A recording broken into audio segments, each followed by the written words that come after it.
England, 1814. It was June of 1814 when Lady Hartswood's chandeliers first set Louisa trembling beneath their light. Some women are taught to be invisible. Louisa Hartwell had mastered the art far too well. The chandeliers of Lady Hartswood's ballroom cast their golden light across the assembly, illuminating silk gowns in shades of cream, rose, and palest blue. The orchestra struck up a quadrille, and couples moved across the polished floor in mechanical precision, each gesture choreographed by years of social expectation. Yet in the shadowed alcove near the refreshment table, Louisa stood motionless, her aging white muslin gown rendering her nearly invisible against the damask walls. The fabric had been fashionable 5 years prior, when her father still lived. Now it hung from her frame like a relic from another era, its yellowing hem a quiet testament to neglect. At 21, Louisa had already learned that survival required the abandonment of hope. She watched the younger debutantes with their glossy ringlets and radiant complexions, their laughter bright and artless as they angled for advantageous introductions. They did not yet understand that beauty was currency, and currency could be revoked. They had not yet learned the particular terror of irrelevance. "You will remain here." The voice came from behind, low and edged with alcohol. Louisa stiffened, though she did not turn. She knew the cadence of that voice intimately, the way it shifted between false civility in public and something far more dangerous in private. Henry Colton, the second Earl of Asherton and her legal guardian, swayed slightly as he gripped her wrist. His fingers were warm and damp, and she felt the familiar knot of dread tighten in her chest. "Do not embarrass me further tonight. Is that understood?" "Yes, sir," she whispered. He released her with a rough gesture, disappearing into the crowd toward a cluster of gentlemen whose expressions suggested they were discussing matters of consequence. Finance, perhaps, or politics. Henry Colton had a way of inserting himself into conversations where he was neither wanted nor needed, his title serving as sufficient entry. Louisa pulled her gloved hand against her skirts, trying to anchor herself in the present moment rather than spiral into the anxiety that threatened to consume her. The evening progressed with its familiar rhythm. She observed the intricate dance of society from her peripheral position, noting how certain women commanded attention through their confidence, how others wielded their accomplishments like weapons. There was Lady Caroline Whitmore, resplendent in emerald silk, holding court near the potted palms. Her laughter seemed to bend the very air around her toward her will. For a moment Louisa wondered what that must feel like, to take up space without apologizing for it. The orchestra began a new selection, and the crowd shifted. Then came the announcement that altered the evening's careful equilibrium. His Grace, Julian Wayford, the 6th Duke of Kensington. The murmur that rippled through the assembly was not mere acknowledgement. It was something closer to reverence mixed with curiosity. The Duke of Kensington emerged in the ballroom's entrance with the bearing of a man accustomed to having space arrange itself according to his presence. He was tall, his evening attire impeccable in its severity. Black coat, white cravat, the austere elegance of someone who required no embellishment to convey authority. His dark hair caught the candlelight, and his eyes moved across the assembly with the detachment of a naturalist observing creatures in their native habitat. Louisa recognized him from descriptions she had overheard. 2 years of mourning had recently concluded. His wife had succumbed to consumption shortly after their union. There had been whispers of his devotion, his retreat from society, his apparent indifference to the parade of eligible young ladies who had subsequently presented themselves for his consideration. At 33, he remained the most sought-after bachelor in England, his wealth ancient and substantial, his title among the oldest in the realm. Yet there was something in his expression that suggested he found the proceedings tedious at best. He moved through the assembled company without particular destination, acknowledging greetings with minimal courtesy. Most people he regarded with polite disinterest, but his attention seemed to sharpen occasionally, as though he were cataloging some essential truth about the people he encountered. He did not at first appear to notice her. Louisa had learned long ago to recognize when she was being observed. It was a survival mechanism born of years spent in proximity to a man whose moods could shift without warning, whose attention often preceded correction. Yet the sensation that came over her when she felt the Duke's gaze settle upon her was unfamiliar. It was not the pointed interest of courtship or the clinical appraisal of a marriage market participant. It was something more complex. The look of someone who had noticed an inconsistency and was attempting to solve it. She did not turn to meet his eyes. Instead, she allowed her own gaze to drift toward the terrace doors, where the night air stirred the curtains. Her heart had begun to accelerate in that particular way it did when she sensed examination, when she felt the possibility of unwanted attention. She wanted to fade further into the shadows, to become so thoroughly unremarkable that even her presence could be questioned. The music changed, and most of the company shifted with it. An interval occurred, and Louisa believed she might retreat further, or perhaps excuse herself to the ladies' retiring room, where she might find a measure of peace and solitude. But as she turned, she found her path obstructed. "Miss Hartwell, I believe." The voice was measured, neither warm nor cold. Louisa lifted her eyes to encounter the Duke's regard directly. His gaze was penetrating in a way that suggested he saw past the confection of social pleasantry to something beneath. "Would you honor me with this dance?" The question hung in the air between them, impossibly direct. Around them, the assembly registered shock in the smallest adjustments of posture and meaningful glances. The Duke of Kensington did not approach unmarked women in corners. The Duke of Kensington had declined dances with the season's most celebrated beauties, the daughters of important families. The young ladies presented specifically with his consideration in mind. "Your Grace," Louisa began, her voice barely audible above the renewed strains of the orchestra, "I fear you have mistaken me for someone else. I am not accustomed to making mistakes, Miss Hartwell." The faintest suggestion of amusement touched the corner of his mouth. "The waltz awaits. Will you do me the honor?" To refuse would be to create a scene. To accept would be to invite speculation and, more pressingly, Henry's inevitable displeasure. Louisa felt the weight of both choices settle upon her shoulders. She placed her hand in his, and they moved toward the dance floor, leaving in their wake a tide of curious observation. As they took their positions, she registered the breadth of his shoulders, the confidence with which he held himself. His hand settled at her waist, and Louisa found herself waiting for the familiar flinch that accompanied most physical contact. The response came unbidden, a sudden tightening of her muscles, a reflexive drawing inward. She saw his eyes sharpen with recognition, saw the moment he registered something beyond the surface. The music began, and he led her through the opening movements of the waltz with assurance. He danced well, his steps precise and graceful, their progression across the floor seamless despite her initial rigidity. As they turned, his hand shifted slightly, and when the fabric of her sleeve drew back, he saw what she had spent considerable effort concealing. There, visible between her glove and the cuff of her gown, were marks. Faint bruising along her inner wrist, older scars visible in lighter lines against her pale skin. Their eyes met for a suspended moment. Louisa saw the instant his expression transformed from polite interest to something sharper, something that suggested he had seen the evidence and understood, at least partially, what it implied. She looked away, focusing on the buttons of his coat, but she had already sensed the shift in him, the gathering of attention, the activation of some protective instinct she had not anticipated. When the waltz concluded, he escorted her from the dance floor with the same courtesy he had displayed at its commencement, though something had altered between them. Before departing, he bent slightly near her ear, and she caught the faint scent of sandalwood and leather. "Thank you for the dance, Miss Hartwell," he said quietly. It was without question the highlight of an otherwise unbearable evening. Then he withdrew, moving through the crowd with that same combination of authority and distance that marked his passage through the ballroom. Louisa stood motionless, her hand still suspended in the position it had occupied in his, trying to process what had just transpired.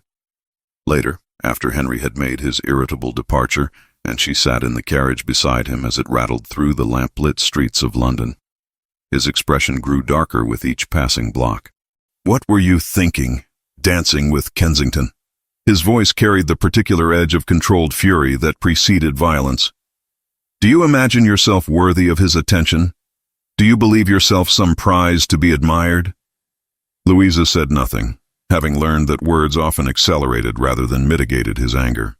She gazed out the window at the gas lamps flickering past, at the city she could see but never quite touch, and wondered why the Duke had looked at her marks with such intensity.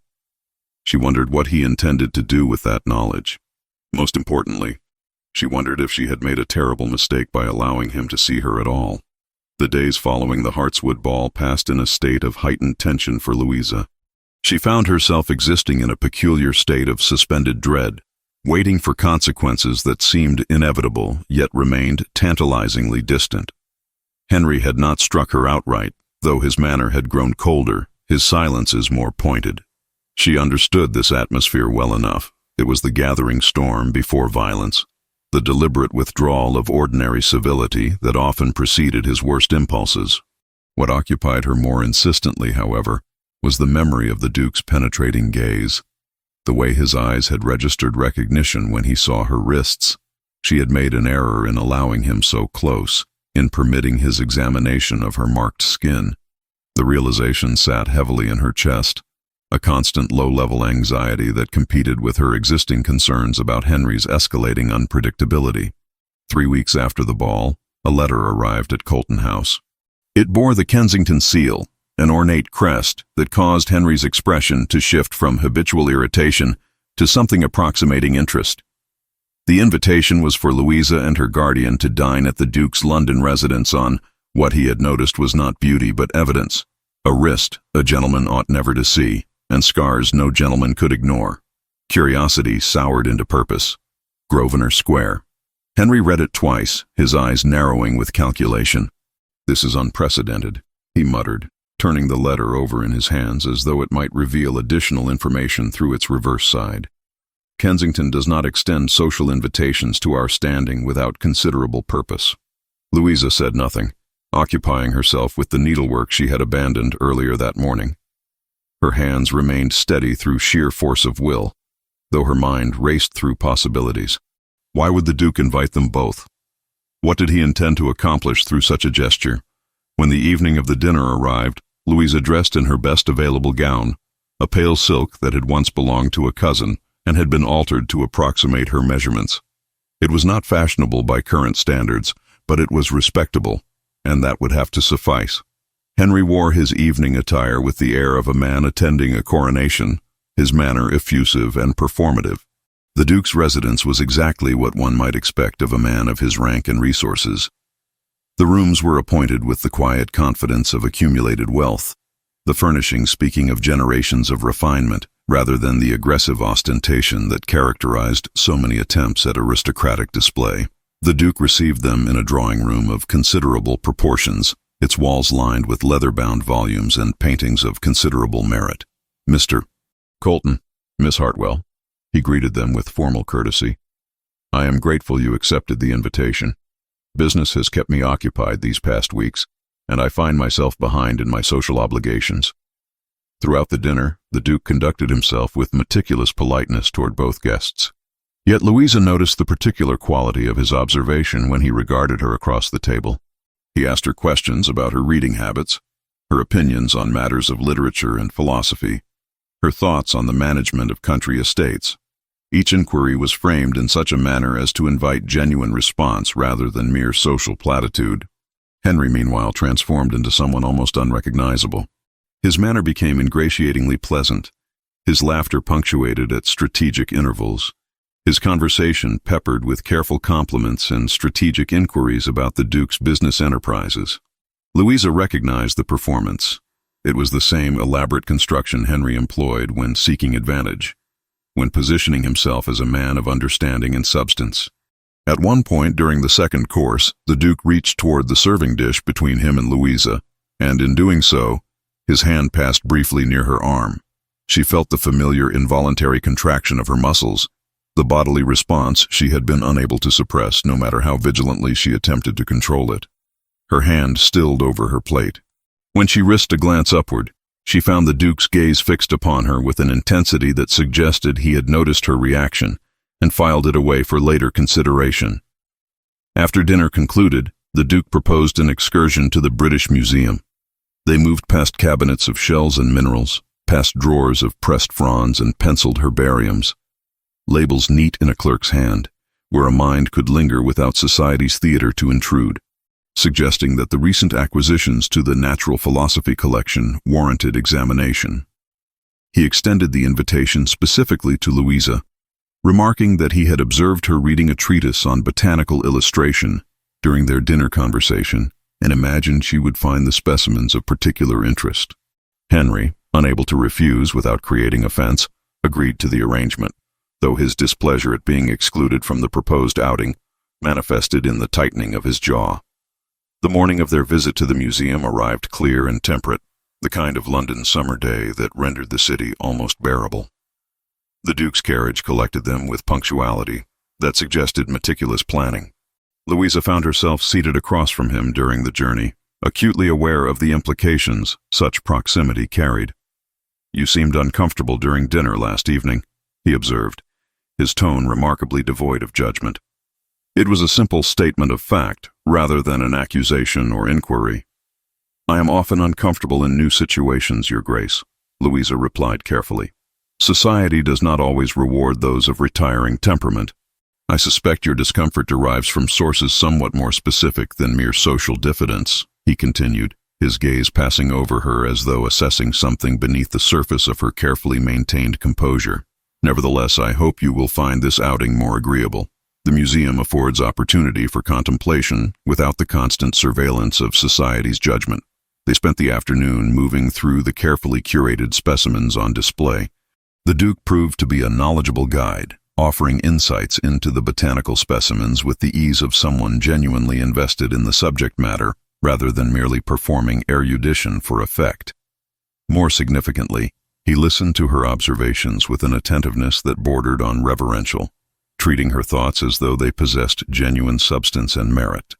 At one point, while they stood before a particularly striking collection of fern specimens, a gentleman of Louisa's acquaintance approached their group. Before any introduction could be effected, Henry appeared at Louisa's other side, his hand settling heavily upon her shoulder. "My ward has a tendency toward fanciful thinking," Henry announced to the stranger, his tone pitched between affection and warning. "She concerns herself overmuch with intellectual matters, rather than attending to the practical realities of her situation. Books are all well and sufficient for occasional amusement, but a woman must remember her proper sphere." Louisa felt the weight of Henry's hand increase fractionally, a subtle assertion of ownership and dominance. Her throat constricted with the effort of maintaining her outward composure. The Duke's expression did not visibly alter, yet something crystallized in his demeanor, a hardening that suggested his mind had registered Henry's statement and filed it alongside the other accumulating evidence. When he spoke, his voice remained perfectly modulated, yet there resided within it an undertone of something darker. "I have found Miss Hartwell's observations regarding natural philosophy to be remarkably astute," he said, addressing Henry with a courtesy that somehow managed to carry an undercurrent of implicit censure. "In my estimation, intellectual curiosity represents a quality of considerable value in any person, regardless of their sex. The world benefits from minds that engage with ideas rather than remaining passively receptive to existing doctrine." The remainder of their time at the museum proceeded without further incident, though the temperature of the atmosphere had demonstrably altered. Henry maintained his cordial facade, yet Louisa detected in him a nascent awareness that the Duke represented something beyond the typical aristocratic observer he might manipulate or impress through conventional means. Weeks passed in a state of mounting tension. The Duke began extending invitations with increasing frequency. A musical evening, a carriage ride through Hyde Park, afternoon conversations in various salons where society gathered. Each occasion afforded him opportunity for observation, for the accumulation of detail that seemed to obsess him with the intensity of a natural philosopher studying a particularly complex specimen. It was during this period that he engaged the services of Nathaniel Price, a man of investigative acuity whose methods were as discreet as they were effective. Price interviewed servants from Colton House under the pretext of conducting routine inquiries regarding references for prospective employers. He spoke with the former governess who had overseen Louisa's early education, a woman whose loyalty to her former charge had never wavered despite her circumstances. He acquired copies of documents through channels both legitimate and otherwise, tracing the financial maze that constituted Henry's increasingly desperate attempts to maintain appearance of solvency. The information that emerged from Price's investigation was damning in its comprehensiveness. Here was Henry's mounting debt from gaming establishments, his fraudulent retention of Louisa's inheritance through forged guardianship documents that exploited the ambiguity of her legal status following her father's death.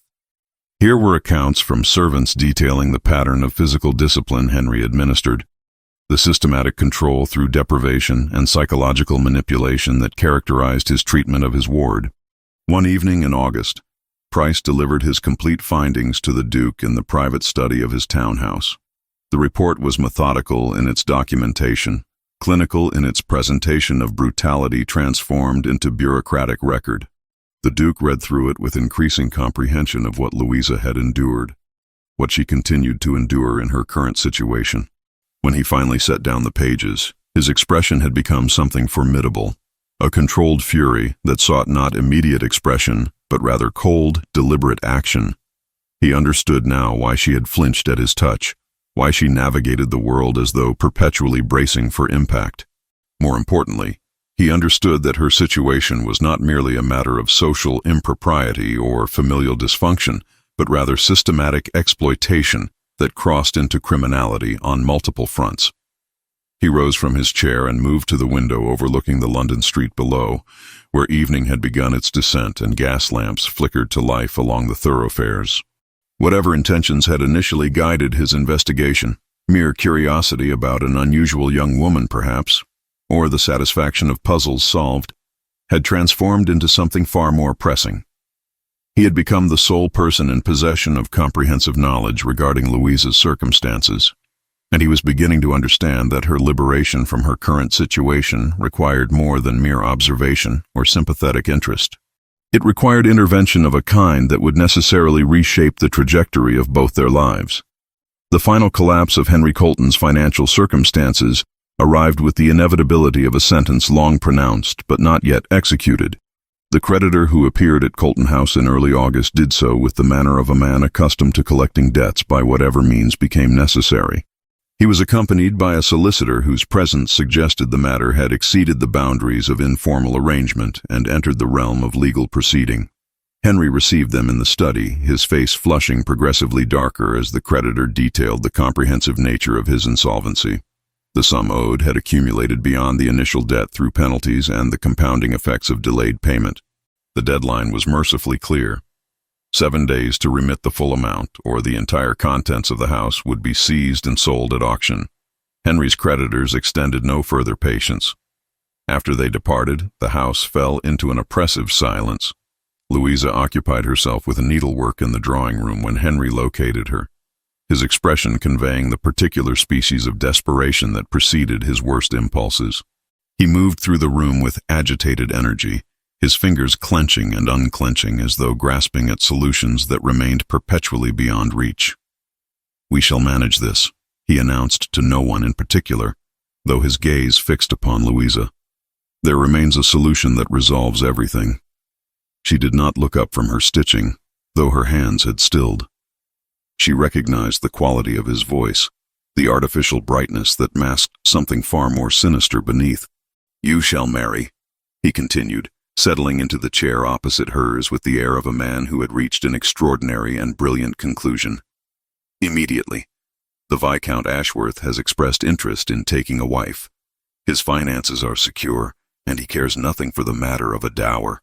In fact, he prefers the arrangement precisely because it removes any expectation of familial entanglement." Louisa's needle remained suspended. She had heard fragments of conversation regarding Viscount Ashworth, a man of some 50 years whose previous 2 wives had died under circumstances that society chose not to examine too closely. His preferences for the application of physical correction were sufficiently well known that few families possessed the desperation to accept his proposals. "I will not," she said quietly. The statement hung between them, an unprecedented assertion.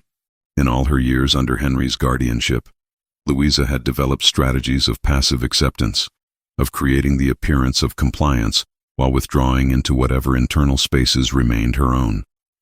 She had never refused him so directly, never articulated resistance in language so unambiguous.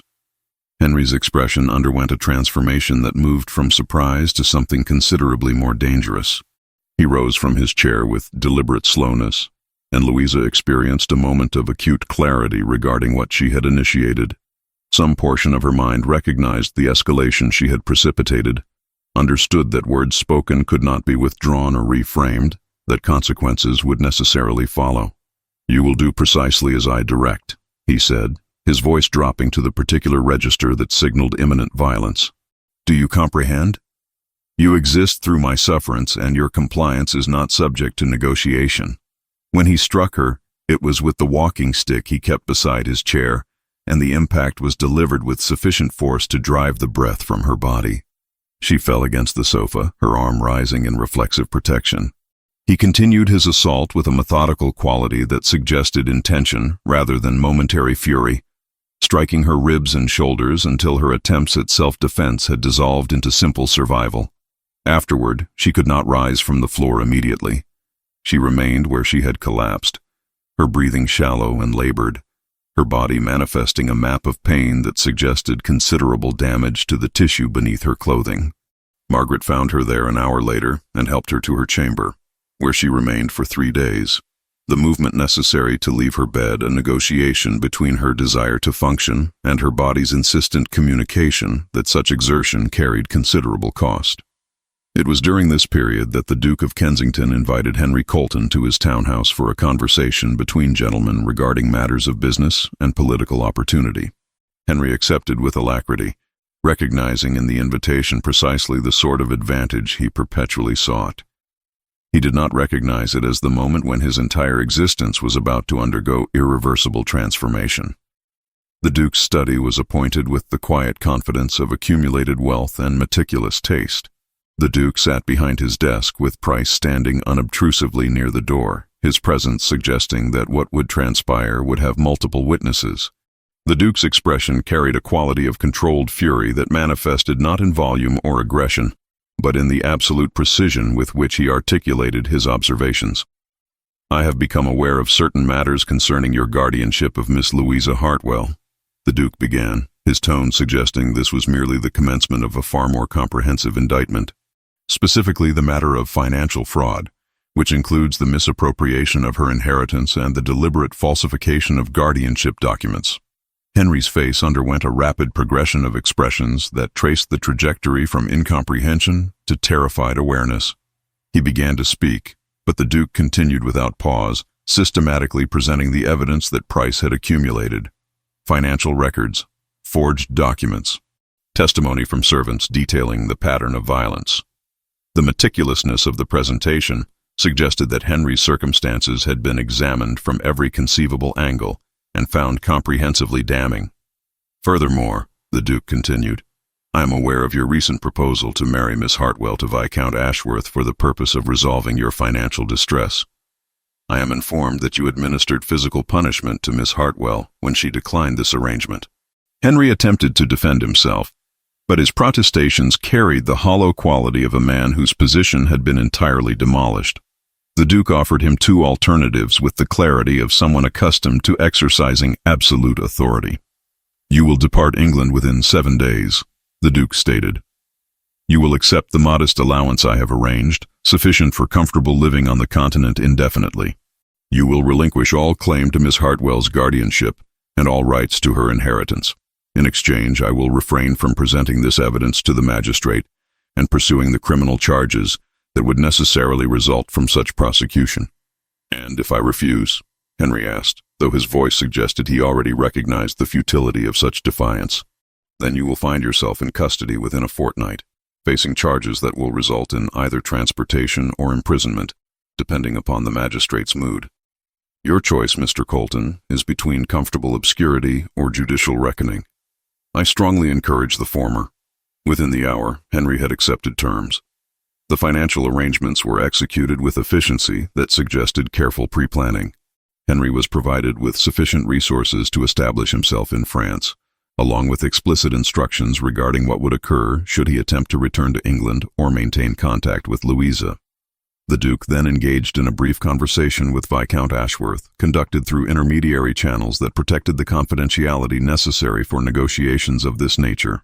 He offered Ashworth substantial compensation in exchange for the immediate withdrawal of his marriage proposal regarding Louisa. The Viscount, who had pursued the arrangement solely from mercenary motivation, accepted the financial settlement with alacrity and agreed to marry instead a recently widowed woman of considerable fortune whom the Duke's connections had identified. 7 days later, Henry Colton departed England. He traveled to Dover by private conveyance, boarded a packet boat bound for France, and disappeared into the continental obscurity that would characterize the remainder of his existence. The household staff at Colton House received notice that Miss Hartwell had been engaged to serve as companion to Lady Sophia Kensington at Wayford Park in Kent, a position that placed her beyond Henry's reach and removed her from the circumstances that had defined her existence. That night, London breathed as it always had, lamps guttering, wheels muttering along the stones, yet the city sounded altered, as if some hidden gear had finally slipped free. Louisa sat upright in her narrow bed and wrote one sentence again and again until her hand steadied. I am not his ward. Only when the ink dried without blotting did she allow herself to weep. Louisa, still recovering from the violence of Henry's final assault, received this information from Margaret with a sense of unreality that suggested her mind could not accommodate the fundamental alteration of her circumstances. The woman who had been defined by powerlessness suddenly found herself separated from the source of her subjugation, not through her own efforts, but through the intervention of a man whose motivations remained opaque to her understanding. The question that occupied her consciousness was not gratitude, but rather apprehension regarding what this intervention might have obligated her to become. The carriage that transported Louisa from London moved through the Kent countryside with steady purpose, its interior lined with plush velvet that seemed almost obscene in its comfort compared to the years she had endured in Colton House. Margaret sat beside her, occasionally reaching over to squeeze her hand in a gesture of reassurance, though neither woman spoke extensively.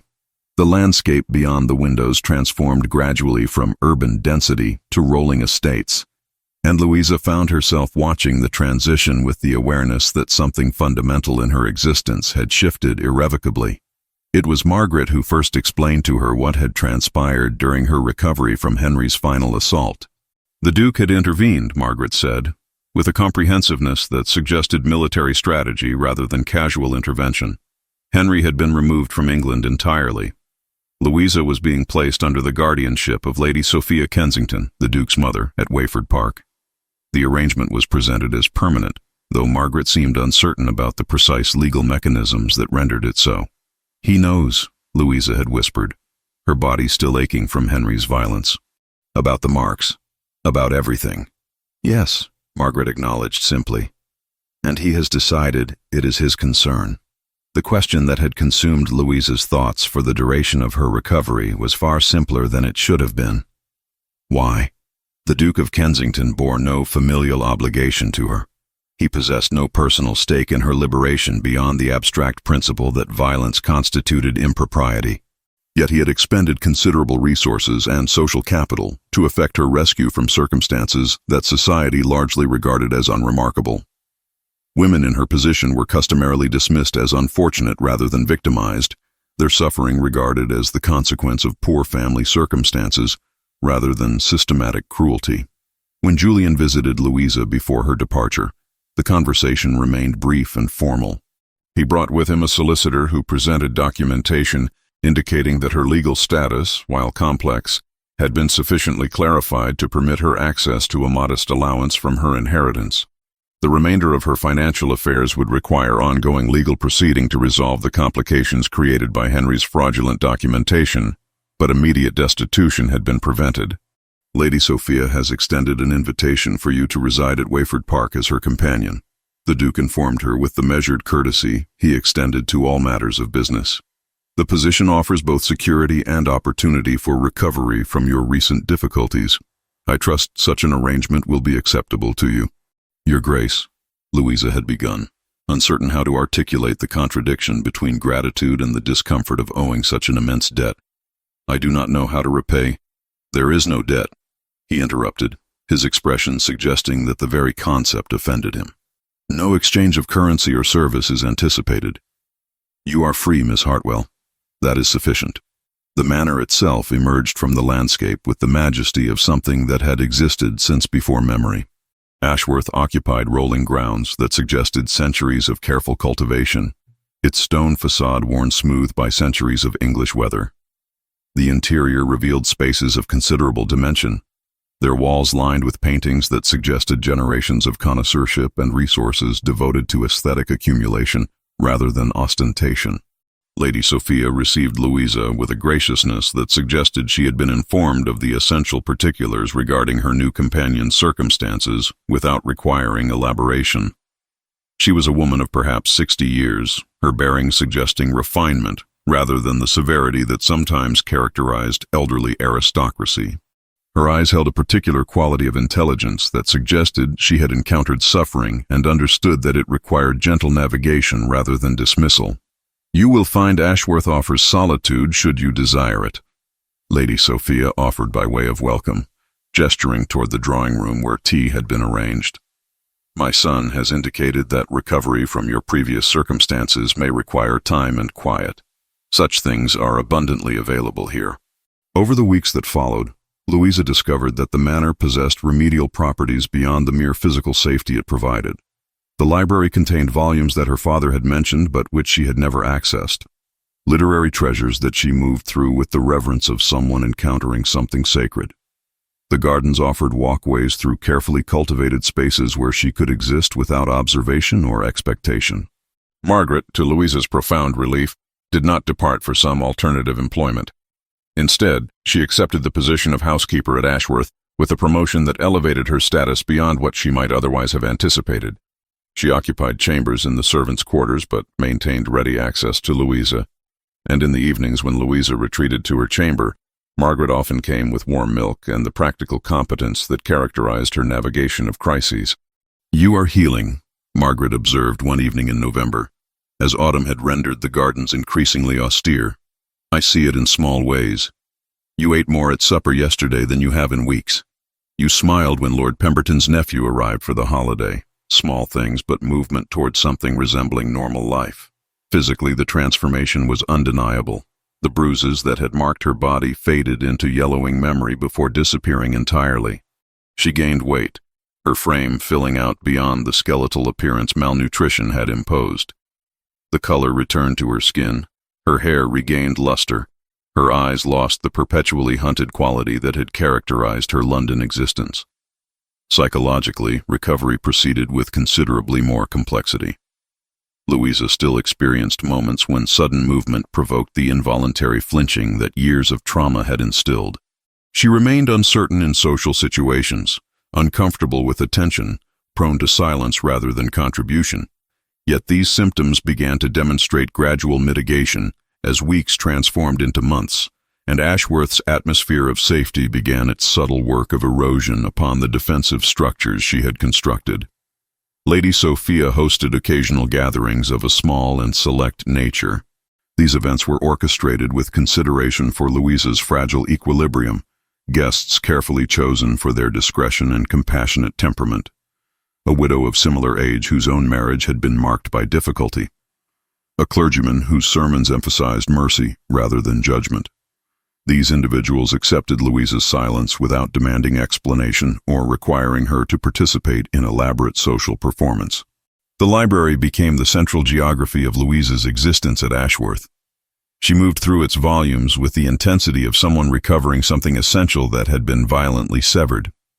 Her father's annotations appeared in margins, his intellectual engagement preserved in pencil marks and underlined passages. She read philosophy, natural history, poetry, allowing her mind to engage with ideas in the manner she had been forbidden to do for a decade. It was during one of these sessions, in late November, that Lady Sophia approached her with a matter of considerable practical significance. "My son's solicitor has written regarding your legal affairs," the elder woman explained, settling into the chair opposite Louisa's with the deliberation of someone broaching something of importance. "The complications surrounding your guardianship and inheritance remain subject to ongoing litigation, it appears. There are questions regarding whether the documentation Henry created retain any legal validity. and the process of establishing your true claims requires additional procedures. Louisa set down the book she had been reading. I do not understand the precise mechanics of such matters, Lady Sophia. What does this mean for my circumstances? Practically speaking, Lady Sophia continued, your situation remains somewhat ambiguous from a legal perspective. You possess access to modest funds, but complete control of your inheritance remains uncertain. In the estimation of Julian's solicitors, there exists only one method of resolving this ambiguity with finality: marriage. The word hung between them with the weight of considerable implications. Louisa felt the familiar contraction of anxiety that physical proximity to men still occasionally provoked, though she recognized it for what it was: trauma response rather than present danger. I cannot marry, she said quietly. Not yet. Perhaps not ever. Lady Sophia regarded her with an expression suggesting she had anticipated this response. I am not suggesting you marry immediately, nor am I proposing any specific arrangement. I merely present to you the legal reality of your situation. In time, perhaps you will find the prospect less abhorrent. For now, you are safe. That remains sufficient. As autumn progressed toward winter, Louisa settled into the rhythms of Ashworth with increasing facility. She took meals with Lady Sophia, engaged in quiet conversation, attended services at the local parish church where she was introduced simply as a companion without elaborate explanation of her circumstances. Margaret reported that the household staff, having been given minimal information beyond the fact that Miss Hartwell had suffered family difficulties, accepted her presence without curiosity or judgment. Yet the fundamental question of her future remained suspended, unresolved, awaiting clarification that the legal complexities of her situation seemed determined not to provide. The months at Wayford Park unfolded with a rhythm that Louisa had never before experienced. The passage of time marked not by crisis or apprehension, but by the subtle accumulation of small improvements and gradual transformations. By early December, the rigorous structure of physical recovery had evolved into something more nuanced, a process of psychological reconstruction that proceeded with less predictable momentum. The bruises had faded entirely, leaving behind only the older scars that mapped her years of captivity. Her appetite had stabilized. She slept through most nights without the violent dreams that had characterized her initial weeks at the manor. Yet something remained suspended, unresolved, a persistent uncertainty regarding the geography of her own emotional landscape, and what she might expect from the future that stretched before her with unknowable dimensions. The library had become her sanctuary with increasing intentionality. She moved through its stacks with the reverence of a pilgrim navigating sacred space, her fingers tracing the spines of volumes that represented centuries of accumulated knowledge. Her father had mentioned certain works during her childhood, authors and treatises that he had deemed worthy of engagement once she matured sufficiently to appreciate their complexity. Now she encountered them directly, advancing through philosophical arguments and literary constructions that occupied her mind with satisfying intensity. It was there that Julian began to spend his evenings with increasing frequency. He maintained his work, correspondence regarding his estates, matters of political significance that occasionally required consultation with his solicitors. But increasingly he abandoned the solitary confinement of his study in favor of the library's expansive atmosphere. He settled himself with deliberate casualness into the chair across from where Louisa typically positioned herself, his presence neither intrusive nor demanding particular acknowledgement. They did not initially speak. Louisa would register his arrival through the subtle alteration in air pressure and the familiar scent that accompanied him, sandalwood and leather mingled with something indefinably his own. She would glance up from her page, register his expression of focused attention directed toward his own volume, and return to her reading with the peculiar satisfaction of companionable silence. Hours would pass in this configuration, two individuals occupying the same space without requirement for verbal exchange, their shared presence sufficient unto itself. One evening in late November, as the fire in the library's hearth had burned down to embers, and the candles had begun to gutter with diminishing resource, Louisa mentioned with careful casualness that she had been experiencing difficulties with sleep. Not the violent nightmares that had characterized her initial trauma, but rather an anxious wakefulness that persisted despite her physical exhaustion. She would lie in darkness, her mind circling through concerns that never quite coalesced into specific anxieties, just an undifferentiated dread that manifested in the premature cessation of rest. Sometimes, Julian had observed, his attention remaining ostensibly fixed upon his volume.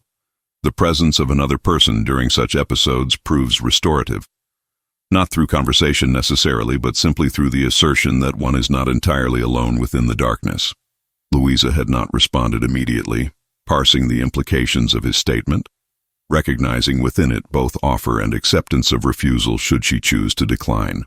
She had learned to read Julian's manner with increasing sophistication, to understand that the careful neutrality of his expression frequently concealed far more complex internal processes. Would that be acceptable? She had asked finally. Entirely acceptable, he had confirmed. I shall position myself in the chair adjacent to the chaise. I will read. You will rest. If you desire conversation, it will be provided. If you prefer silence, that too will be honored. The arrangement had begun that very evening. Julian had appeared in her chamber, with impeccable propriety. Margaret stationed in the adjacent dressing room should her presence be required, and had settled himself with a volume of poetry. He had selected his selections with evident deliberation, choosing narratives that suggested comfort rather than complexity, stories of journeys undertaken and destinations eventually reached. He read with measured pace, his voice providing a steady anchor to which Louisa could attach her attention as sleep gradually accumulated its claims upon her consciousness. Over the weeks that followed, the configuration had become established ritual. Louisa would retire to her chamber, Margaret would ensure that everything necessary had been arranged, and Julian would appear bearing his volume of selected readings. Some evenings he brought poetry, other occasions brought philosophy or historical narrative. The precise nature of the material mattered less than the consistency of his presence, the reliability of his voice moving through sentences with attentive care for punctuation and meaning. Somewhere within the first month of this routine, Louisa had ceased to flinch when Julian moved within her peripheral vision. The involuntary contraction of muscles that had accompanied proximity to any man had gradually diminished until it manifested only in the rarest of instances, and even then, with considerably less intensity. She began to register his presence as something neutral rather than inherently threatening, a distinction that represented considerable psychological distance from the terror that had characterized her earlier existence. You are improving, Margaret had observed one afternoon as she helped Louisa with her toilette. I see it in the way you move now. There was tension in your shoulders that has begun to release. Your smile reaches your eyes occasionally, which it did not before. I do not feel particularly improved, Louisa had replied, though she recognized the truth of Margaret's observation. I feel as though I am simply existing in a state of suspended provisional safety, awaiting the moment when circumstances return to their proper configuration of difficulty. That is trauma speaking, Margaret had said with the straightforward compassion that characterized her approach to difficult subjects. Your mind has learned to expect betrayal because that has been your consistent experience. Learning to expect otherwise will require time. By December, as the season progressed toward its darkest point, the intimacy of their evening readings had evolved in subtle but undeniable ways. One night, as Julian read, Louisa had allowed her hand to rest upon the arm of the chaise closest to his chair. The proximity was minimal, the contact non-existent, yet the implicit vulnerability of the gesture had caused something fundamental to shift in the atmosphere between them. Julian had paused mid-sentence, his attention registering the alteration of her positioning. When he resumed his reading, his voice had carried a particular quality that suggested recognition of the significance embedded within her movement.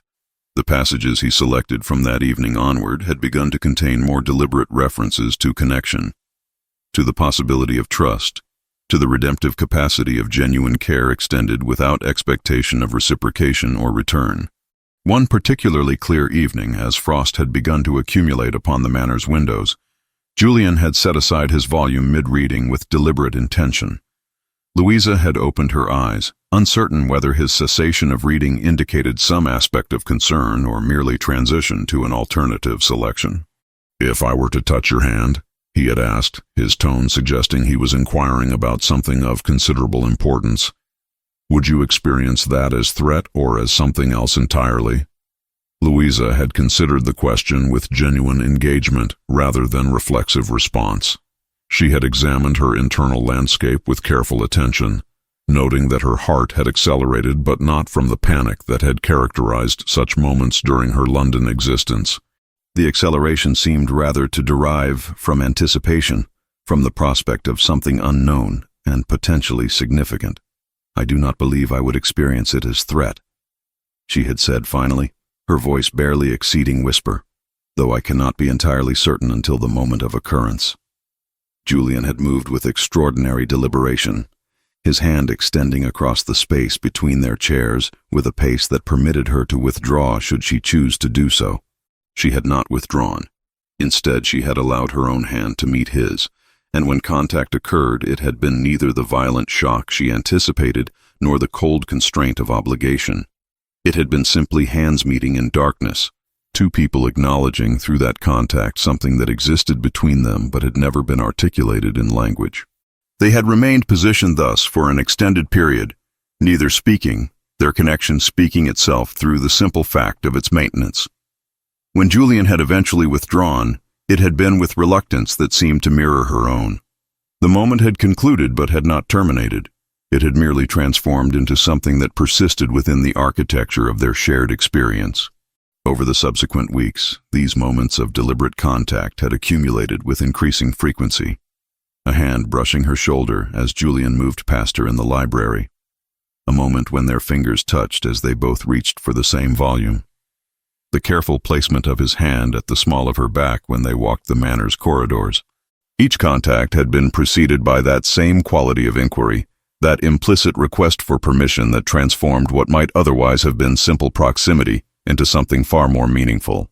By the time Christmas arrived at Wayford Park, Louisa had begun to recognize within herself the stirrings of something that extended beyond gratitude or sympathy, or even simple appreciation. She had begun to recognize that she possessed the capacity to experience feelings of affection toward Julian that were separate and distinct from her need for his protection or her dependence upon his generosity.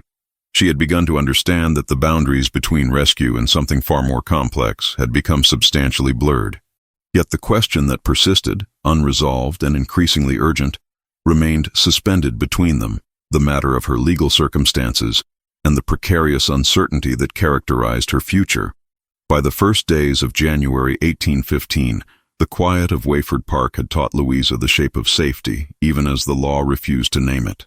Early January brought with it the arrival of Julian's solicitor to Wayford Park, a gentleman of considerable years whose expression suggested he carried news of considerable significance. Louisa encountered him in the corridor outside the study, his leather portfolio tucked beneath his arm with the gravity of someone transporting matters of substantial import.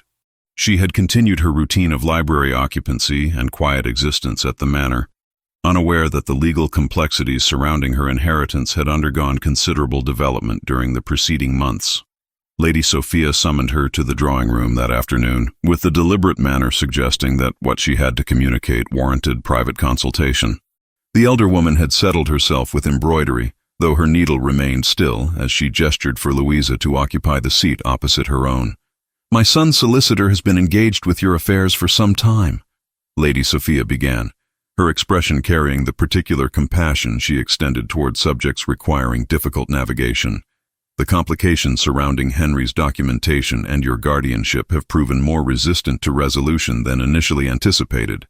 There remain substantial questions regarding the legitimacy of documents, the status of your inheritance, and the precise mechanisms through which you might claim what rightfully constitutes your own resources." Louisa absorbed this information with the dawning awareness that her legal status, which she had assumed resolved through Julian's intervention, remained as ambiguous as it had been during her captivity. "The solicitor has advised," Lady Sophia continued, "that there exists only one method of resolving these complications with absolute finality. Marriage would alter your legal standing in ways that would render all prior ambiguities essentially moot. A husband would gain automatic rights regarding your inheritance, which would necessarily require the full clarification and integration of your assets into the marital estate."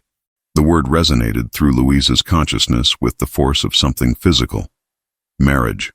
The concept that had served as tool of subjugation in Henry's calculations now emerged as potential liberation from legal uncertainty. The irony was not lost upon her. "I cannot marry," she had said quietly, though the statement emerged with less conviction than she intended.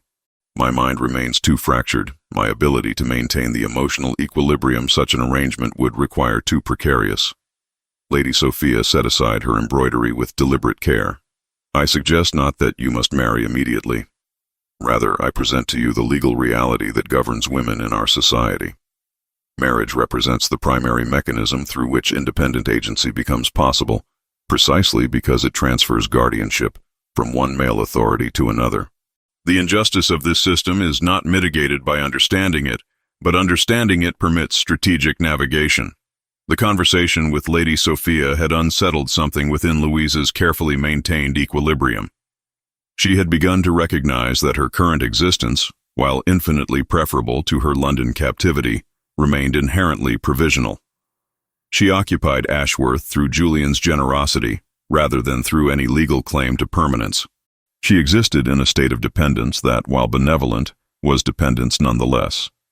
That evening, as Julian appeared in the library bearing his customary volume, Louisa had raised the matter with considerable deliberation.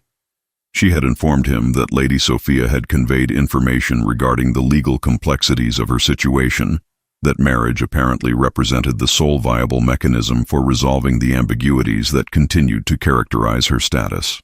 Julian's expression had registered something that might have been resignation or perhaps strategic calculation.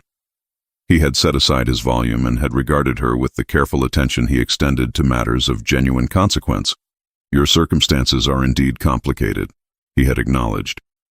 "The documentation Henry created has rendered your inheritance simultaneously yours and not yours, depending upon which legal framework one applies. A marriage contract could resolve these contradictions with finality." "You are suggesting that I should marry," Louisa had said, her voice barely exceeding whisper. "I am suggesting nothing," he had replied with careful precision. "I am instead proposing that if marriage were to occur, it might be structured in ways that differ substantially from the conventions typically governing such arrangements." He had provided her with documentation several days later, papers prepared by his solicitor, that outlined the terms under which a marriage contract might be arranged. The document was extraordinary in its consideration of her position. Her inheritance would remain legally her own, transferred to her sole control rather than absorbed into the marital estate. She would retain rights to property and income that were never to be claimed by a spouse. She could refuse physical intimacy without legal consequence. She could divorce under specific circumstances, a provision that most women could never anticipate accessing. When Louisa had finished reading, she had wept in a manner she had not permitted herself to do since her arrival at Ashworth. Not from despair, but from the recognition that such a document represented the existence of someone who viewed her as equivalent rather than as property. "Who is to marry me?" she had asked finally, though she suspected she already understood the answer. "That depends entirely upon your inclinations," Julian had said, though something in his expression suggested that his own inclinations had long since solidified around a particular outcome. "If you object entirely to marriage, it is not a requirement. You may remain here indefinitely, secure in both your person and your circumstances. However, if you were willing to consider the prospect, I would petition you to consider me as a candidate, though I understand completely if such a union seems impossible given your recent history." Louisa had spent the subsequent weeks in profound contemplation regarding what his proposal entailed. She had walked the manor's gardens in solitary reflection, had occupied herself in the library with particular attention to poetry, exploring themes of trust and redemption, had engaged in extended conversation with Margaret regarding the practical and emotional dimensions of such a commitment. "He has given you something extraordinary," Margaret had observed one afternoon as she helped Louisa with the mending. "A choice. A genuine choice with no coercion, no manipulation, no threat embedded within it.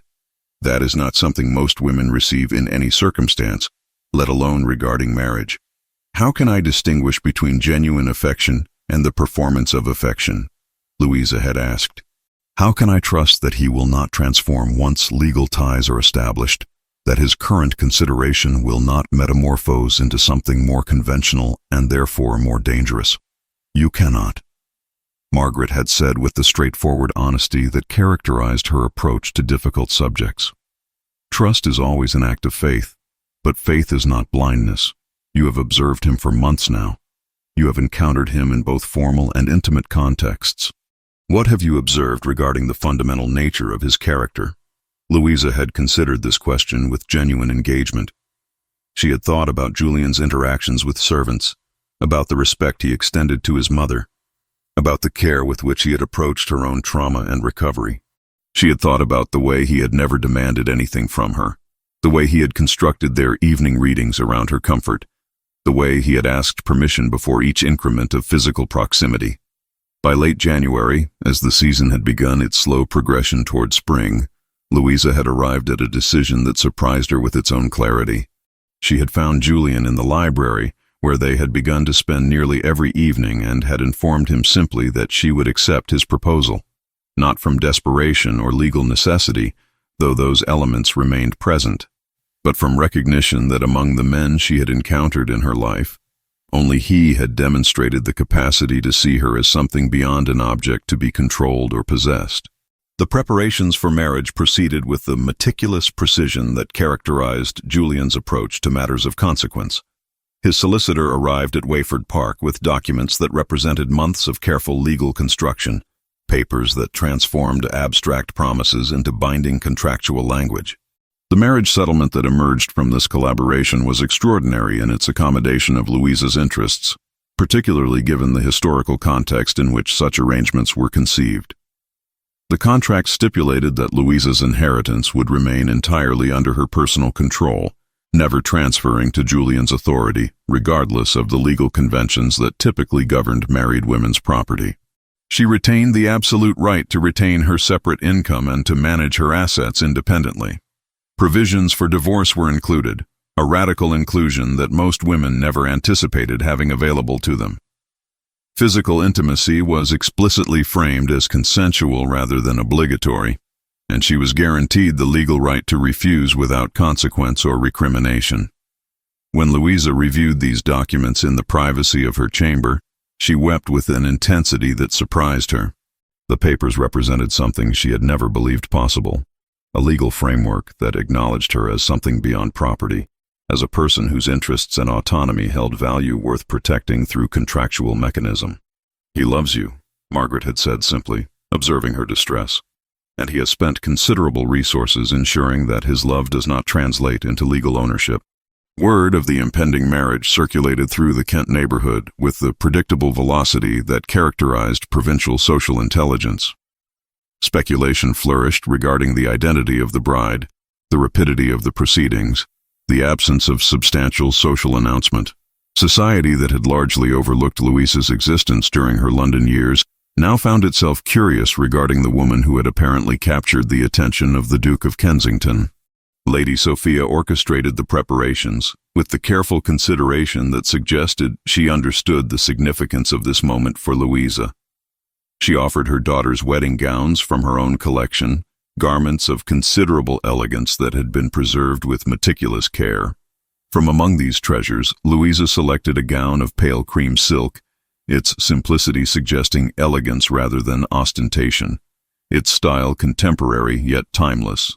The fabric possessed a luminosity that appeared to reflect the light, creating the impression of something ethereal rather than merely sartorial. "You look like yourself," Margaret observed as she arranged Louisa's hair on the morning of the ceremony.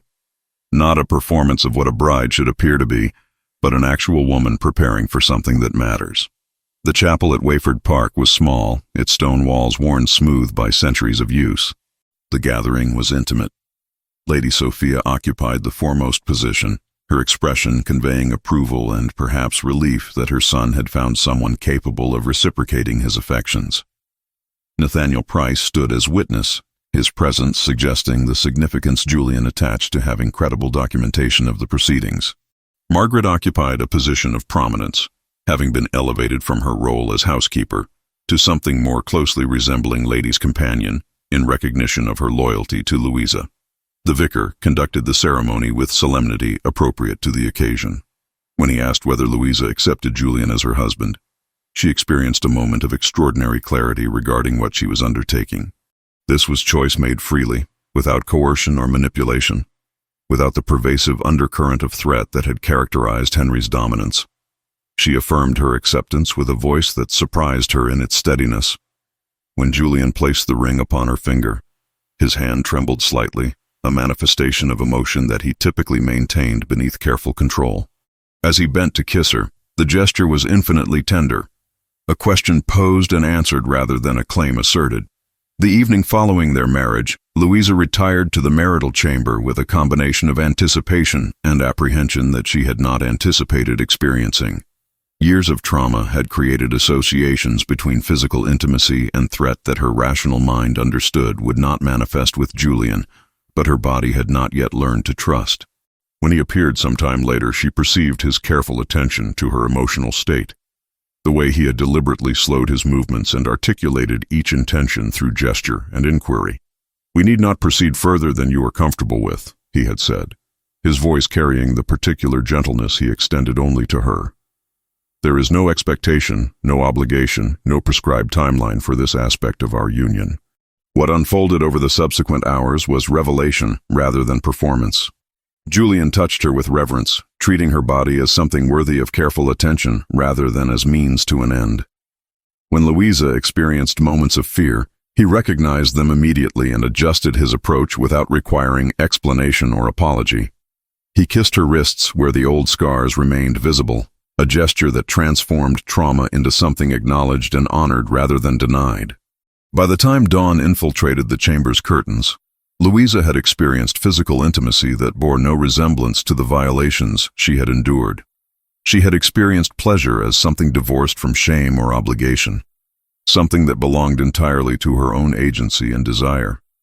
She had experienced being held by someone who had clearly prioritized her comfort and her agency above his own needs.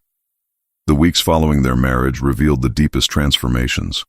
Louisa began to move through the manor with increasing confidence, her bearing no longer suggesting perpetual bracing for impact. She engaged in conversation with considerably more ease, no longer regarding her voice as something dangerous or unwelcome. Her smile, when it appeared, reached her eyes with genuine pleasure rather than representing mere social performance.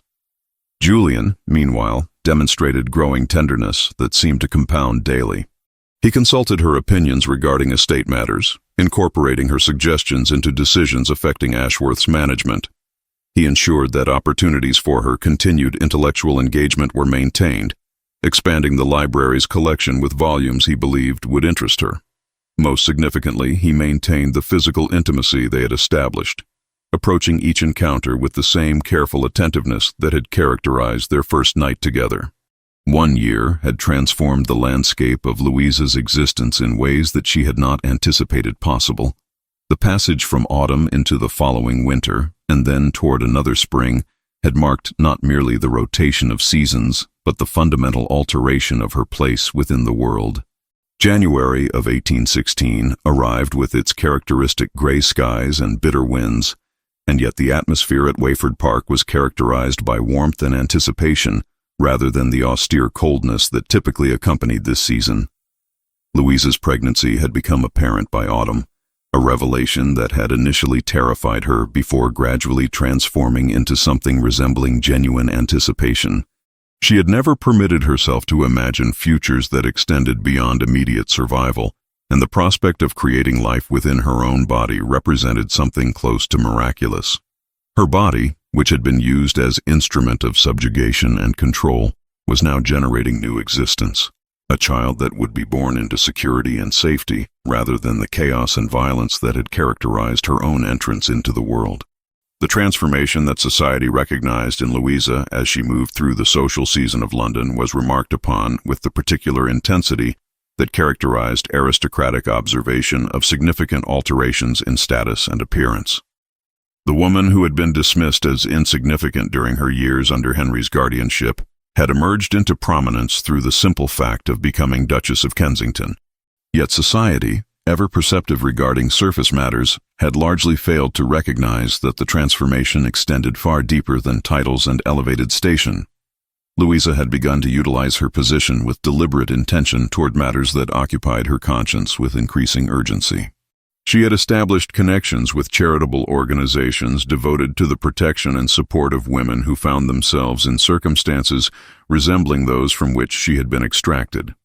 Her patronage was substantial, but more significantly, her personal engagement with these efforts demonstrated a commitment that transcended the superficial participation that typically characterized aristocratic women's involvement in charitable enterprises. It was during one such engagement that a young woman had approached her with hesitant urgency. The girl, barely past her 20th year, had managed to convey through whispered communication that her family situation mirrored aspects of Louisa's own, a stepfather whose affections extended into violence, a circumstance that society chose to regard as unfortunate rather than criminal. Louisa had offered without hesitation the network of support that had been unavailable to her during her own crisis. She had provided resources, connections, safe passage, and most importantly, the assertion that such circumstances were not inevitable or acceptable. "You saved me," the young woman had said, her gratitude manifesting in tears that suggested the relief of finally encountering someone who comprehended the weight she carried. "I offered resources," Louisa had replied with the precision that had become characteristic of her approach to such matters. "You saved yourself by accepting that salvation was possible." Henry Colton had died in the spring of 1815 in Dieppe, France, his passing occasioned by the consequences of excessive consumption of wine and laudanum. The news had reached Louisa through channels that were deliberately filtered to protect her from unnecessary distress. She had received word of his death without the complicated emotional response she might have anticipated. There existed no grief in her regarding his demise, no satisfaction in his suffering, merely a final confirmation that a chapter of her existence had concluded entirely. The social season of 1816 found Louisa navigating the ballrooms and drawing rooms of London society with an ease that suggested she had always occupied such spaces. Yet the transformation was profound for those observant enough to perceive it.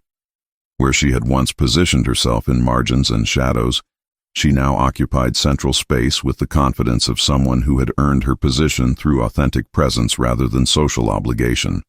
She wore her pregnancy with evident satisfaction rather than attempting to conceal it beneath concealing garments, a choice that scandalized some elements of society, even as it inspired quiet admiration among those who recognized the implicit assertion of bodily autonomy embedded within such a declaration. One afternoon, as Louisa rested in the library at Kensington House with her hand positioned across her swollen abdomen, Margaret entered bearing correspondence and tea. The older woman had accompanied Louisa from Ashworth to London, maintaining her role as confidant and companion despite her elevated position, as Margaret had become something approaching intimate friend rather than servant. "Letters from Ashworth," Margaret announced, arranging the correspondence upon the table beside Louisa. "Your mother-in-law writes that the preparations for the nursery are nearing completion. She expresses opinions regarding the appropriate furnishings for an infant of ducal status."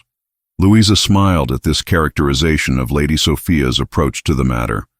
"My mother-in-law has opinions regarding everything, though they are typically rendered with sufficient grace that one cannot take offense." That evening, as Julian entered the library where Louisa had spent the afternoon reading, he carried with him the particular gentleness that had become his customary demeanor toward her during her pregnancy. He settled beside her, his hand gravitating toward her abdomen where the child performed its increasingly forceful movements. "You are radiant," he had observed, a statement that she had heard frequently enough during recent months that she had ceased to dismiss it as mere courtly flattery. "I am substantial and uncomfortable," she had replied with the directness that characterized their private communication. "My feet ache. My back protests my posture. I am uncertain whether the sensations I experience constitute the movements of our child, or merely my own internal mechanisms rebelling against the demands I have imposed upon them. Yet you are radiant nonetheless," Julian had insisted, and she had recognized in his expression something approaching wonder. A man observing the physical reality of new life being created and regarding it with the reverence such a phenomenon warranted. As evening descended into night, Louisa permitted herself a moment of profound reflection regarding the distance she had traveled from the woman who had stood invisible in shadows at Lady Hartswood's ball. That woman had existed in perpetual anticipation of violence, had expected subjugation as the natural order of things, had possessed no framework through which to understand concepts such as safety or genuine affection. The woman she had become had learned to trust, had permitted herself vulnerability, without experiencing that vulnerability as liability, had begun to construct a future that belonged to her own vision, rather than conforming to the blueprints imposed by others. She had learned that healing was not a destination but rather a process of continuous engagement with one's own experience. That trauma left marks that would never entirely fade, but that need not define the entirety of one's existence. When the child, a daughter as Louisa had somehow known from the inception of pregnancy, was born in late March, she entered a world fundamentally different from the one Louisa had inhabited. This girl would be raised with the understanding that her body belonged to her alone, that her thoughts possessed value, that her choices would be honored. This girl would know her mother as a woman who had survived subjugation and emerged not merely intact, but transformed into something resembling flourishing. On the evening following her daughter's, on the last days of March 1816, with thawed light pooling at the casement, their daughter came quiet and angry and perfect. Birth, as Louisa held the infant against her chest in the peaceful quiet of the lying-in chamber, she experienced a moment of extraordinary clarity regarding the meaning of redemption. It was not erasure of the past, nor was it the achievement of some pristine state of innocence or purity.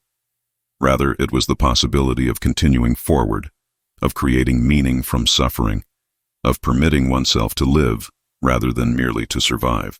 Margaret entered with warm linens and gentle hands, and in her expression Louisa recognized the satisfaction of a woman who had devoted herself to another's well-being and witnessed its fruits. "She is perfect," Margaret whispered, regarding the sleeping infant with wonder. "She is new," Louisa replied, permitting herself a smile. "That is perfection sufficient unto itself."